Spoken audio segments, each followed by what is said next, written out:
আসসালামু আলাইকুম প্রিয় নবম দশম শ্রেণীর শিক্ষার্থীরা যারা উচ্চতর গণিতে ত্রিকোণমিতিতে খুবই দুর্বল তাদের জন্য আজকের এই ভিডিও এবং খুবই সহজ ভাবে এই অঙ্কগুলো করা যায়। আমরা নতুন নতুন নিয়মে অঙ্কটা করব।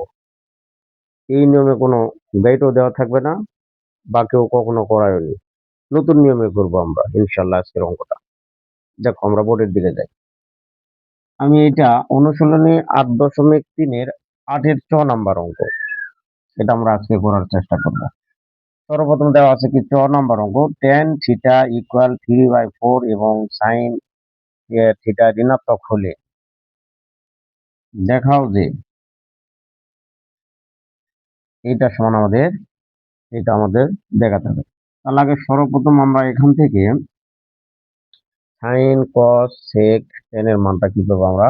tan এর মান তো দেওয়া আছে, শুধু sec এর মান আর হচ্ছে এই মানগুলো আমাদের কি করতে বের করতে হবে। আগে আমরা জানবো এখানে sin এর মান ঋণাত্মক হওয়ার কারণে, তাহলে sin এর মান ঋণাত্মক হওয়ার কারণে এই এই চতুর্ভাগে tan এর মান যেহেতু এখানে কি পজিটিভ, অর্থাৎ তৃতীয় চতুর্ভাগে tan এর মানটা হচ্ছে কি পজিটিভ মান এবং cot এর মান পজিটিভ, তাছাড়া বাদ বাকি সবগুলো মানই কি হবে?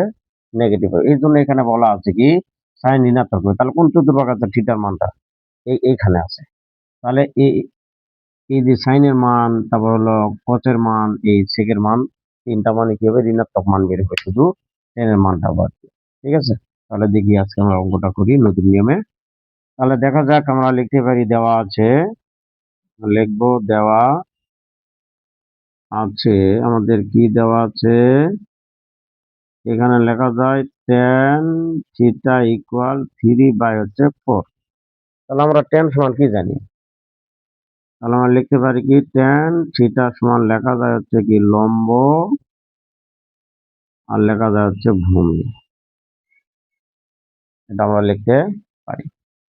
তাহলে এখন আমরা লিখতে পারি তাহলে তাহলে আমরা তুলনা করব লম্ব তাহলে 3, ভূমি হচ্ছে 4, নাকি অতিভুজ নাই। এই যে সাইন কস সেক এর মান বের করতে হলে আমাদের অতিভুজ দরকার। তাহলে আমরা অতিভুজ নির্ণয় সূত্র কি? অতএব অতিভুজ সমান লিখতে পারি কি লম্ব স্কয়ার যোগ ভূমি স্কয়ার। তাহলে 9 প্লাস হলো 16 সমান হলো 25। তাহলে 25 এর বর্গমূল হচ্ছে কত? আমাদের 5। তাহলে অতিভুজ পেলাম। ঠিক আছে, তাহলে এইটুকু আমরা প্রথম ধাপ প্রায় করে ফেলাইছি। এখন আমরা লিখবো কি সাইন থিটা। তাহলে সাইন থিটা সমান হবে জানি কি লম্ব অতিভুজ। তাহলে সাইন থিটা লম্ব অতিভুজ, লম্ব কত? 3, উপরে দিলাম কত? 3, আর অতিভুজ হচ্ছে কত? 5। এই মানটা কি হবে? ঋণাত্মক হবে। মানটা ঋণাত্মক হবে, এই যে এখানে দেওয়া আছে ঋণাত্মক হলে। তারপর আমরা লিখতে পারি cos থিটা। এই cos থিটার মানও কি হবে? ঋণাত্মক হবে। কারণটা কি? থিটার মান কোন চতুর্ভাগে থাকবে? তৃতীয় চতুর্ভাগে থাকার কারণে। তাহলে আমরা লিখতে পারি মাইনাস ভূমি ভাগ অতিভুজ। ভূমি এখানে কত? 4, অতিভুজ হচ্ছে কত? 5, এখানে কত? তারপর সেক সমান কি? যেহেতু cos এর বিপরীত হলো সেক, তাহলে এই জন্য আমরা লিখতে পারি সেক থিটা, এটার মানও কি হবে? ঋণাত্মক হবে। অর্থাৎ অতিভুজ ভাগ ভূমি, অতিভুজ ভাগ হচ্ছে ভূমি। আমাদের tan এর মান তো দেওয়া আছে। তাহলে এখন আমরা লিখতে পারি অতএব ls। তাহলে এখানে সূত্রটা লিখি tan theta plus cos theta ভাগ sec থিটা প্লাস হচ্ছে কি tan থিটা। তাহলে এখন যদি আমরা মানগুলা বসে দিয়ে যাই, মান বসালে sin এর মান হচ্ছে -3/5, মাইনাস এখানে এটার মান হচ্ছে কত? 4 ভাগ হচ্ছে 5, আর এখানে sec এর মান হচ্ছে -5 ভাগ হচ্ছে 4, আর প্লাস 10 এর মান হচ্ছে 3 ভাগ হচ্ছে 4। তাহলে এখন যদি আমরা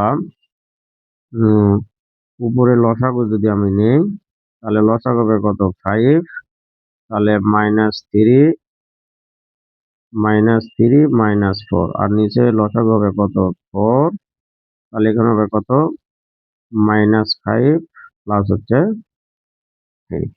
ঠিক আছে, তারপর আমি এখানে গেলাম,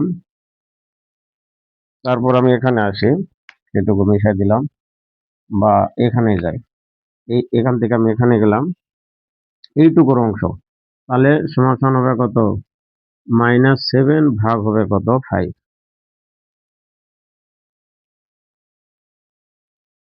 -7 ভাগ হচ্ছে 5, এখানে সমান টান দিলাম, তাহলে -5 থেকে 3 বাদ দিলে -2 ভাগ থাকে কত 4।